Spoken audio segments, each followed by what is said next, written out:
William Ruto has launched a direct public attack on the Standard Media Group, accusing the Mombasa Road-based publication of ruining what he termed extortionist propaganda and blackmail against his administration. In an extraordinary post on social media, the head of state explicitly challenged the media house to, quote, "do your worst." TV47's Muthoni Brenda has the details on how a fortnight of critical front-page headlines sparked the ultimate executive dare.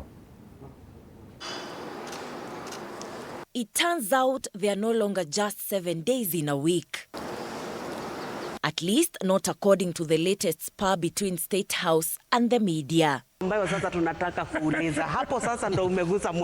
A sharp exchange has played out after President William Ruto told the Standard Group to, quote, publish their propaganda 8 days a week. The head of state wrote, and I quote, "Gideon Moi, your Standard Media's 5 days a week extortionist propaganda headlines on me and my administration's transformative track record will get you nothing and nowhere. Blackmail to yield to your greed? Never. Kenya belongs to all Kenyans, not you alone. Jaribu 8 days a week.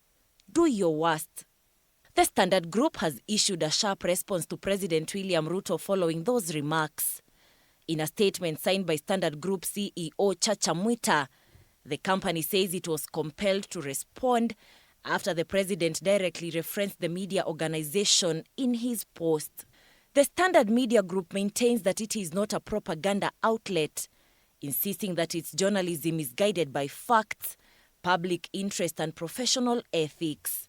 The media house further states that the role of the press in a democracy is to act as a watchdog, holding those in power accountable. The media house emphasizes that it does not take instructions from any individual or office, describing its editorial independence as the foundation of its credibility. The company further warns that it will hold the government fully accountable should any harm befall its journalists or any member of staff as a result of the president's remarks. In one of the most striking sections of the statement, the Standard Group rejects allegations of blackmail. It reads, and I quote, "The president mentioned blackmail in his post. We pause. What greater form of blackmail is there than a government withholding 1.2 billion shillings that it owes us with the apparent intent of frustrating our operations?" We must defend the free media. We must defend their right to criticize, to say whatever it is that they want to say, even to write propaganda, even to say the wrong things, even to write falsehood. We must defend that right. The media house has also referenced this statement, which the head of state made at a rally in Naivasha last year, insisting that they still hold him to this pledge. The bolts and nuts are all tightened. This executive fury follows a relentless fortnight of critical coverage. Since mid-month, the Standard has run a bruising audit of the administration, picking with a two-part expose tracking unfulfilled promises.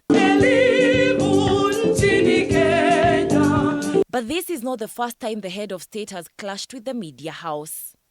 Just 6 weeks ago, during the National Education Conference in Naivasha, State House communications officials reportedly blocked the Standard news crew at the gate, citing negative and biased reporting.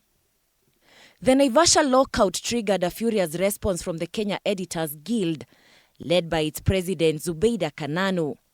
In a statement, the guild condemned what it described as growing state hostility, insisting that stopping journalists from accessing and covering events, coupled with the use of derogatory and inflammatory remarks, amounted to intimidation.